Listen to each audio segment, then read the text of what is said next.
안녕하세요. 창세기 산책의 이상욱입니다. 오늘은 창세기 9장에 대해서 함께 나눠보도록 하겠습니다.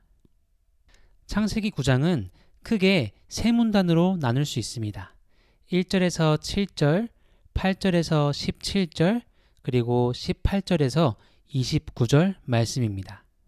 먼저 1절에서 7절까지의 말씀을 살펴보면 창세기 1장에서 하나님이 사람들에게 하셨던 말씀이 떠오릅니다. 바로 창세기 1장 28절 말씀입니다. 하나님께서는 홍수로부터 살아남은 노아와 그의 가족들에게 자녀를 많이 낳고 번성해 땅에 가득하라 라고 말씀하십니다.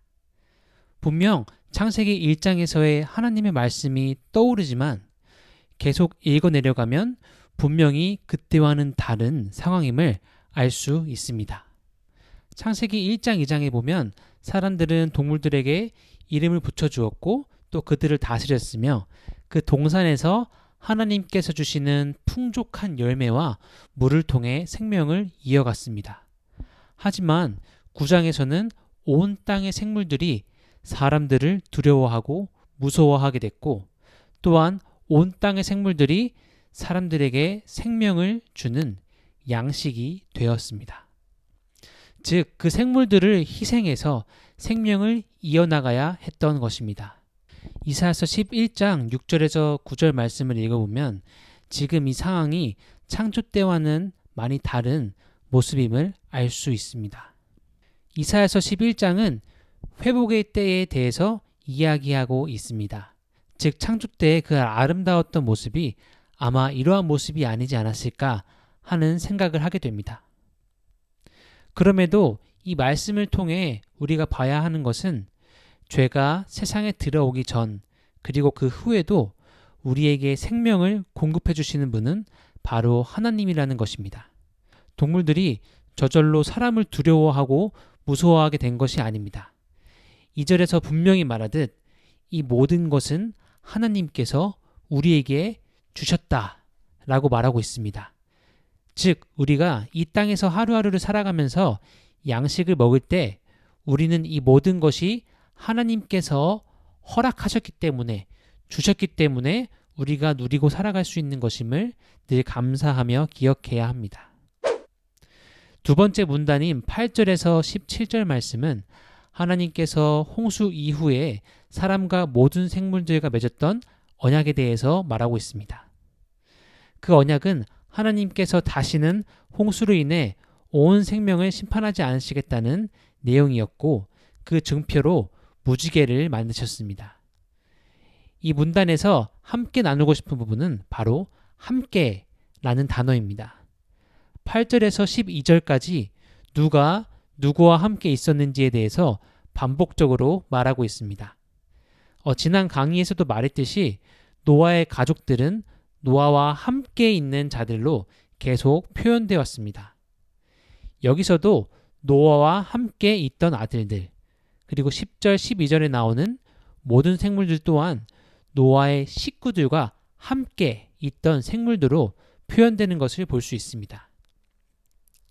이 말씀을 통해서 당시 의인이었던 노아뿐만 아니라 그와 함께 했던 가족들, 그리고 생물들에게도 동일한 하나님의 은혜가 있었음을 알 수 있습니다. 9장의 마지막 문단 18절에서 29절은 홍수 이후 노아의 가족의 이야기를 보여주고 있습니다. 특별히 노아의 아들들인 셈, 함, 야벳의 자손이 후에 어떠한 관계로 이어져 가는지를 엿볼 수 있는 이야기입니다. 이 문단에서 첫 번째로 볼 부분은 바로 노아의 부끄러움, 노아의 수치입니다. 지금까지 강조해왔듯이 노아는 하나님의 말씀에 순종하던 의로웠던 사람이었습니다. 하지만 그런 노아 또한 죄로부터 자유할 수 없음을 볼 수 있습니다. 그리고 아버지의 부끄러움을 덮어준 것이 아닌 다른 형제들에게 알렸던 함은 그의 자손이 셈과 야벳의 종이 될 것이라는 저주와 같은 말을 듣게 됩니다. 여기서 구약 성경을 좀 더 읽으셨던 분이라면 아주 친근한 단어가 하나 보일 겁니다. 바로 가나안입니다.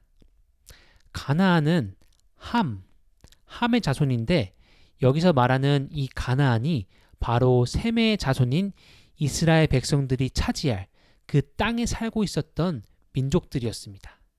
이들은 우상인 바알을 섬기는 민족이었고 후에 이스라엘 백성들은 바알을 포함한 가나안 민족들이 섬기는 우상들로 인해서 하나님으로부터 멀어지게 되는 경험을 하게 됩니다. 즉 노아의 말처럼 이스라엘 백성들의 종이 되었어야 할 가나안 민족이 아니라 가나안 민족이 섬기고 있던 그 우상들의 종이 되어버린 이스라엘 백성들의 모습을 저희가 기억할 수 있습니다. 아마 그 당시 이 창세기의 글을 읽었던 이스라엘 사람들은 이 말씀을 통해 자신들의 정체성 그리고 그들이 행해왔던 그 우상 숭배가 어떠한 의미인지에 대해서 다시 한번 생각해보는 계기가 되었을 것 같습니다. 오늘 창세기 산책은 여기까지입니다. 오늘 하루도 우리와 함께 하시는 분이 누구이신지 그것을 기억하며 승리하는 하루를 보내시기를 축복합니다. 감사합니다.